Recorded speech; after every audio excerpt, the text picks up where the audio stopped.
Bonsoir! Bonsoir les décideurs, bonsoir les décideuses, comment ça va? Est-ce que vous avez aimé la vidéo du Rupteur?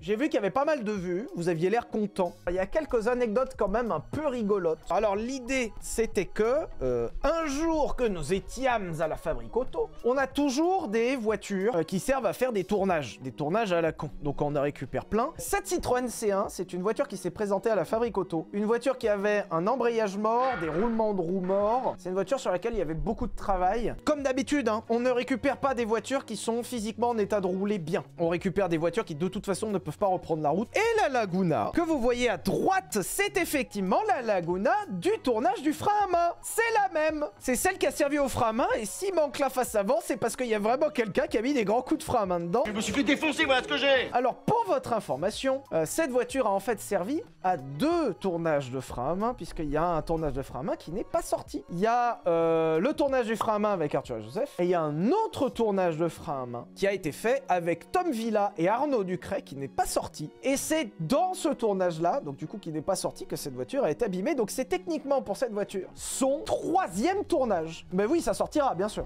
J'ai vu qu'il y avait pas mal de gens qui comprenaient pas forcément le concept du Rupteur. Le Rupteur, c'est que vous avez, donc c'est expliqué dans la vidéo, mais le régime maximum d'une voiture n'est pas illimité. Parce que ce qui fait ton régime maximum la plupart du temps, c'est tes ressorts de soupape. Tu as des soupapes à l'entrée du moteur, donc sur la culasse. Les soupapes, c'est les portes, donc tu ouvres la porte pour faire entrer un mélange d'air et de carburant. Tu fermes la porte, tu comprimes, et ensuite tu ouvres la porte d'échappement pour faire sortir toute la merde. Et en fait, ce qui va créer la limite de régime du moteur, c'est la résistance des ressorts, puisqu'en fait, les ressorts, bah, c'est un élément mécanique. C'est-à-dire que ton élément mécanique, il est conditionné à sa résistance. C'est que du métal. Si un moteur, quand il n'y avait pas de Rupteur, t'avais des moteurs qui régulaient, c'est-à-dire qu'à un moment, ils se mettent à gratter. Quand t'arrives au régime, ça fait grrrr. Et là, tu sais qu'en général, c'est juste que tes ressorts de soupape commencent à rentrer en résonance, entre guillemets, c'est pas vraiment le terme. Mais du coup, ton moteur ne peut plus monter en régime. C'est pas bon pour la mécanique, c'est pour ça qu'on a mis des Rupteurs, c'est-à-dire que ça arrive en dessous. Et on se disait, c'est vrai que sur les moteurs essence, quand t'es au Rupteur, le moteur essence balance un maximum d'essence pour refroidir. Et on s'est dit, avec Arthur, que c'était vachement violent. On s'est dit, un Rupteur, normalement, ça tabasse un moteur. Et on s'est dit, oui, mais ça tabasse à quelle hauteur? Ça tabasse à 10 secondes, ça tabasse à 20 secondes, ça tabasse à 1 minute. Et c'est comme ça qu'est née l'idée de dire, attends, jusqu'où ça tabasse? Sauf qu'on ne savait pas jusqu'où ça tabasse. Comment tu sais? Donc c'est pour ça qu'on a pris la durée d'ouverture de l'autodrome Linas-Montlhéry, qui était de 6 heures. Et on s'est dit, 6 heures au Rupteur, ça fait quoi? Fin. Alors, pour des raisons scientifiques, on a pris un essence, un diesel, puisque comme on l'explique dans la vidéo, c'est pas la même mécanique et c'est pas la même réflexion derrière un essence ou un diesel. Donc c'est pour ça qu'on a pris les deux pour que ce soit scientifique, hein. Ce serait pour une grande expérience scientifique. On voulait aussi prendre cette C1, ça tombait bien, puisque cette C1 est équipée d'un moteur d'origine Toyota, et d'origine Toyota, c'est une réputation de fiabilité exceptionnelle, donc c'est pour ça que c'était intéressant. Et on a pris une Renault, alors déjà parce qu'on l'avait à disposition, mais surtout parce qu'elle a une réputation de voiture pas fiable, donc c'est ça qui était intéressant, tu vois. Ça vient titiller, ça vient gratter le fond du cerveau. Alors du coup, bah oui, est-ce que tu serais possible qu'ils mettent un système similaire au piston pour les soupapes? Alors oui, ça existe. Il y a eu plein de systèmes de distribution. T'as eu des systèmes de distribution à ressort, t'as eu des systèmes de distribution pneumatique. T'as beaucoup de systèmes parallèles, comme le desmodromique qu'on retrouvait notamment chez Ducati. Et on a les systèmes purement mécaniques, la distribution à cascade de pignons. Ça existe, ça n'empêche que c'est pas pour autant illimité. Et en plus, tous ces systèmes-là qui compensent le ressort, qui viennent proposer une alternative au ressort, tous ces systèmes-là sont ultra relous en termes de fonctionnement. En fait, tout est ultra relou. Cette Xanthi Assistance, du coup, est née de la réflexion, oui, mais imagine qu'une voiture tient 6 heures au Rupteur. Si une voiture tient 6 heures au Rupteur, on va devoir ravitailler en roulant. Il est complètement fou, ce mec. On s'est posé une grande question qui est simplement de mettre 2 voitures l'une à côté de l'autre et puis tu ravitailles depuis la fenêtre. Il était hors de question de faire ça, c'est extrêmement dangereux de faire ça, puisque s'il arrive quoi que ce soit et qu'une voiture vient prendre de l'avance sur une autre, eh bien s'il y avait un bras entre les deux, il n'y a plus de bras. Donc il fallait un système ouvert et un système où il n'y a jamais rien qui dépasse, si ce n'est des trucs qui peuvent être coupés en deux, notamment un pistolet. Là par exemple, le pistolet de pompe, en cas de problème, tu lâches, c'est fini. Il n'y a plus de risque. Personne ne prend de risque. Moi, je suis quelqu'un, j'adore le risque. En fait, les gens se rendent pas compte la sériosité de la réflexion dans la débilité. Parce que, en fait, on sait qu'on va pas se tuer. On le sait tous, on est tous au courant que dans toutes nos expériences de merde, que c'était à l'époque Villebrequin, les dodanes, les ronds-points, le problème, c'est qu'on va se faire très mal. Et quand tu te fais très mal et qu'il te manque un bras, c'est chiant. Et on a juste pas envie, genre, de perdre un doigt. C'est pas grave, on va pas mourir. Mais c'est juste que perdre un bras parce que t'as voulu ravitailler une Citroën C1 dans une Xantia, chiant. Alors, ça a coûté une couille, ça a fait beaucoup de travail pour Arthur et Joseph, pour Greg, mais en attendant, maintenant, nous avons une voiture qui permet de ravitailler. Alors, j'ai beaucoup d'anecdotes pour vous. Déjà, à la base, ça ne devait pas être 6 heures, ça devait être 8 heures. À la base, c'était 8 heures rupteur, puisque la piste, on aurait pu l'avoir à 8 heures. Le problème, c'est que si la piste est mouillée, c'est qu'on s'est pris un orage dès le début de la journée, et donc nous avons pu tourner uniquement à partir de cette heure-là. Alors, finalement, les 6 heures, c'est très bien, parce que il s'est passé une chose qui était inattendue avec la Laguna. De 1, est-ce que vous voyez la gueule de la contreporte, là? En fait, on dirait que c'est une sorte de cuir teinté. Pas du tout. En fait, c'est du bon velours dégueulasse, avec des gros trous de cigarettes. Et en fait, le précédent propriétaire, ou les précédents propriétaires, éteignaient leur clope, alors soit avec la contreporte, c'est comme ça qu'on voit les trous, soit ils éteignaient sous le coude. On le voit mal, parce que t'as toujours un bras devant. L'accoudoir était dégueulasse, parce qu'ils éteignaient leur clope avec ça. Alors, il y en avait aussi au plafond. Donc, il y a vraiment quelqu'un qui fumait dans cette caisse, et qui éteignait la clope au plafond. Et la voiture pue, la voiture, il y a une odeur de tabac froid qui est dégueulasse. Et t'as le volant. Regardez la gueule du volant. Alors ça, j'en veux pas, hein, c'est pas les propriétaires. En fait, c'est que le plastique du volant pèle, grumelle avec le soleil et la transpi.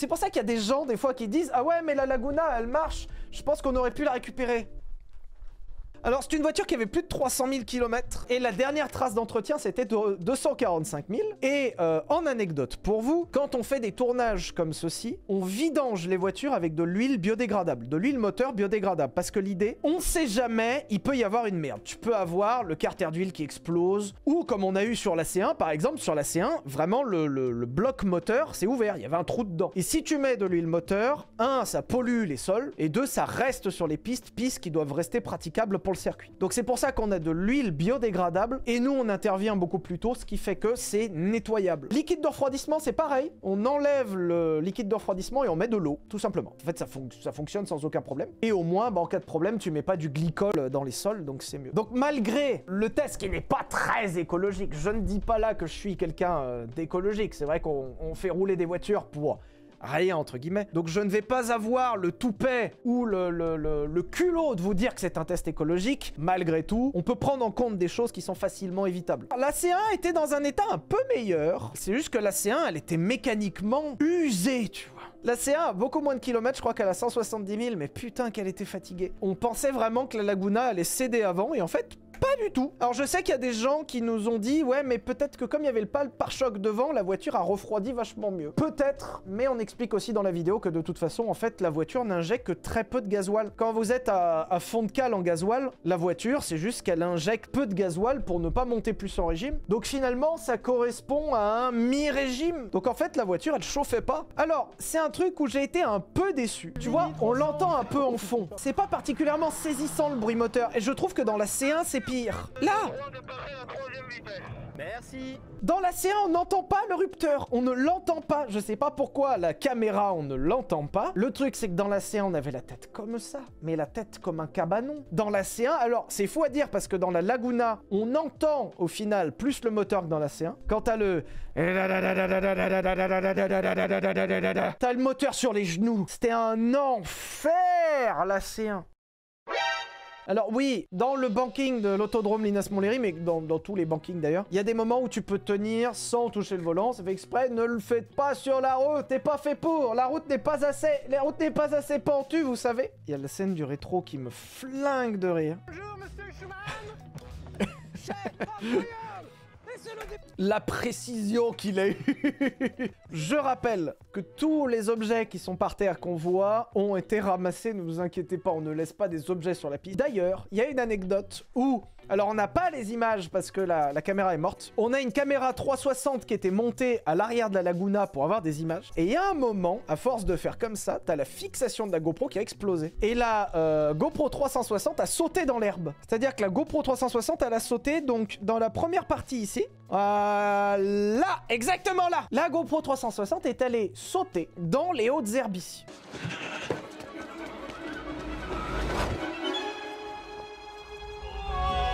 Donc là, t'as l'autodrome qui est ici à droite. Là, à droite, dans tout le banking à droite, l'herbe, elle est coupée à ras. Là-bas, t'as beaucoup de parties en bitume.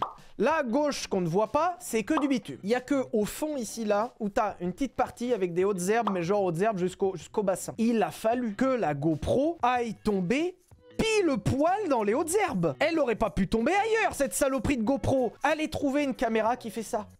Des heures, on a mis. Des heures. Le pire, c'est qu'on l'a retrouvée, la caméra. On l'a, hein. 1, elle est morte. Super. 2, elle a pas enregistré. On a fait tout ça. Pour rien. Ça, pardon, mais... Attends. Ouais, c'est bon, j'ai. Incroyable. Alors oui, me demandez pas pourquoi, quand on s'arrêtait avec cette C1, et ben le régime il descendait. On s'est posé la question avec Arthur Joseph, il doit y avoir une sécu. Quand la voiture est à une certaine température et que tu gardes le pied, il doit y avoir une sécu pour que le régime descende de force. Donc bravo à eux. Et en tout cas, dès que tu reprends de la vitesse, ça repart. Après, on a réussi à contourner le truc où en fait, il t'éteint et que tu redémarres gaz en grand. L'idée, c'est que je pense qu'il doit y avoir une autre règle dans le calculateur qui fait que si t'es gaz en grand, la voiture doit comprendre qu'il doit y avoir un problème et que tu voulais démarrer avec du gaz pour une raison X ou Y. Donc cette règle doit prendre le dessus sur l'autre. Et alors ça, c'est un truc que vous ne voyez pas parce que vous n'avez que le meilleur. Vous n'avez que le very best of, comme on dit. Qu'est-ce qu'on s'est emmerdé? Là, il doit être à peu près midi et demi. Mais tu vois, ils sont déjà beaucoup moins virulents parce que ils viennent de se taper déjà 1 heure dans les bagnoles. Et tu vois, au début, on gueule, on kiffe. Et puis bah... il y a tout l'arc narratif où la Laguna a repris de l'autonomie. Là, incroyable. Incroyable. J'ai pas compris. La vérité, c'est que c'est une voiture qui avait servi pour des tournages, qui du coup était un peu secouée. Donc je pense qu'elle s'est basée sur une autonomie moyenne qui devait être élevée. Et forcément, en fait, la voiture, elle devait fonctionner sur du mi-régime, en fait, sur du mi-gaz. Donc finalement, elle consomme pas trop. Rassurez-vous, la C1, elle consommait sa grand-mère, hein. Oh, l'odeur! Putain, elle est vivante. Alors, l'odeur vient de... pour redémarrer en gardant du rupteur, il n'y a pas 36 solutions en fait. Quand tu veux reprendre de la vitesse en restant au régime maximal, et ben t'es régime maximal et puis tu fais cirer très légèrement l'embrayage. Comme ça, moi, ta voiture reste en régime maximal et emmène doucement. Sauf que du coup, tu ruptes pendant une éternité et l'embrayage, il a envie de crever. Alors, qu'est-ce qui faisait chaud dans cette pauvre C1, putain. Qu'est-ce qui faisait chaud dans cette pauvre C1 et c'est normal parce que tout le plancher à cause de la ligne d'échappement commençait à devenir brûlant de ouf. Et surtout, on n'a pas le droit d'ouvrir les vitres. On n'a pas le droit d'ouvrir les vitres, sinon on a Alan, l'ingé son, qui nous tue. Il nous dit au Toki, il nous dit ferme les vitres parce qu'en fait tu l'entends le vent. Et après on se fait tuer. Alors là, on fait les malins. Porte à porte, on fait les malins à se passer des trucs, on n'était pas rassurés quand même, hein. Parce que s'il y a un problème, tout ce qui dépasse des voitures se transforme en steak haché, hein. Ensuite, il y a Arthur qui casse sa voiture parce que la voiture, elle en peut plus. Alors, on entend un peu mieux le bruit. Moi, ça me faisait un peu mieux rire. 70 taquets. 70 moquettes. Ou une bougie qui a éclaté. Après, certes, il y a des choses qui ont lâché sur la voiture, mais elle roule toujours. J'aime bien comme tout le monde essaye de se rassurer sur c'est peut-être une bougie, c'est peut-être la pompe à huile. Non, c'est les 2h30 de rupteur, quoi. Non, il est en train de serrer là. Ouais. Aïe aïe aïe aïe aïe aïe. C'est sûrement le niveau de la glace, ne vous inquiétez pas. Donc cette bonne C1 nous a tenu 2h30, ce qui est quand même un score exceptionnel, je trouve. Et au moins, vous saurez pour vous. Vous pouvez faire 2h30 de rupteur sans qu'il y ait vraiment de problème sur votre voiture. Voilà, et c'est à partir d'à peu près ce moment-là qu'on a commencé à se rendre compte d'une chose, c'est qu'on allait se faire chier. On allait se faire chier. Parce qu'on a commencé à comprendre à partir de cette heure-ci, là, qu'il reste 3-4 heures, Laguna, si en fait, elle aurait dû casser avant. Alors, Xanthi Assistance, on a fait faire un petit jingle par Robin Danos, qui a fait un super petit jingle qui est incroyable. Il y a 2-3 trucs à dire sur Xanthi Assistance. Les petits panneaux, sachez que je ne les ai pas commandés. Ce n'est pas mon idée. Les petits panneaux avec le prix, c'est l'idée d'Arthur, Joseph et Grégoire. Moi, à la base, j'ai juste demandé le siège à l'arrière avec le pistolet, mais ce panneau-là motorisé qui s'actionne de l'intérieur avec le prix, c'est pas moi, hein. Ça, c'est pas moi, c'est eux, hein. C'est eux les responsables, hein. Et je l'ai payé, hein. Parce que je trouve ça trop cool. C'est là où aussi est arrivé le... Alors, voilà. C'est là où est arrivé le drame. Alors là, en fait, c'est quand je me retourne que je capte que la vitre est pétée. Parce qu'en fait, il y a eu un grand boom dans la voiture, et moi, je n'ai vu que la voiture qui était en train de crever. Et c'est en me retournant pour voir que je vois que la vitre, elle est pétée. Et c'est comme ça, et j'ai pas compris pourquoi la vitre, elle est pétée, parce que je les ai pas vus faire. Je me tourne, la vitre, elle est pétée, je comprends rien, eux, ils pètent de rire, j'ai rien compris. Alors, effectivement, pour tester que les pompes fonctionnent, ils l'ont testé avec de l'eau pour rincer tout le système. Et il devait rester un peu d'eau qui s'est retrouvée dans la laguna. C'est pour ça que cette bonne vieille laguna, à un moment, se met à cracher ses grands morts. En fait, c'est juste de l'eau. C'est uniquement de l'eau. Alors, rassurez-vous, l'écologie va bien. C'est uniquement de l'eau. Premier degré, ça, hein, sur énormément de voitures diesel. Tu fais ce qu'on a fait là, fini. Hein. C'est mort. Normalement, tu mets de l'eau dans des injecteurs haute pression comme ça, t'es mort. Tout éclate. Je ne sais pas comment cette voiture a survécu à ce traitement. C'est incroyable. Et alors là, t'arrives, regarde à cette heure-ci, là. Regarde, là, il est quasiment 17h. Ça fait 6 heures qu'on a du rupteur dans la gueule comme ça. La gueule à Joseph, qui en a ras le cul. La gueule à Arthur, fatigué. La gueule à Grégoire, content, mais usé. Je pense qu'on se souviendra. Alors, il y en a des grands moments d'automobile. Il y a Jackie X qui marche sur la ligne droite des stands aux 24 heures du Mans. Il y a la voiture qui s'envole dans les Hunaudières. Il y a des moments exceptionnels. Le finish entre Max Verstappen et Lewis Hamilton. Et la fin de cette Laguna. Les émotions. Et à la fin, le démontage. Démontage qui n'a pas été annoncé au début de la vidéo, puisque à la base, on ne savait même pas s'il y avait de quoi démonter. La plupart d'entre nous étaient convaincus que les voitures allaient tenir. Vous avez été extrêmement nombreux, à ma surprise, à vraiment kiffer cette partie, qui pourtant est longue. Hein. Alors moi j'adore, et cette partie, si je l'ai mise, et si on s'est cassé le cul à démonter la voiture, parce que ça a pris une journée. Hein. Si on l'a mise, c'est parce que nous, on aime ça aussi. On adore démonter pour savoir ce qui s'est passé, tu vois, ça nous est kiffé. Justement, on avait peur d'arriver avec cette séquence, les gros nerds de l'automobile qui cassent les couilles à tout le monde. On avait vraiment peur que les gens se disent « Ah ouais, fais chier, c'est long, tu vois. » Et du coup, on a une théorie avec ce pare-choc, que effectivement l'aspect fermé, l'aspect cloisonné de ce côté du moteur, a pu provoquer une surchauffe du cylindre numéro 3, alors que les autres étaient finalement encore ok, quoi. Donc c'était cool de faire une petite enquête. Non, on s'est bien régalé en vrai. En vrai, c'était cool. Grand moment. Voilà, moment cool.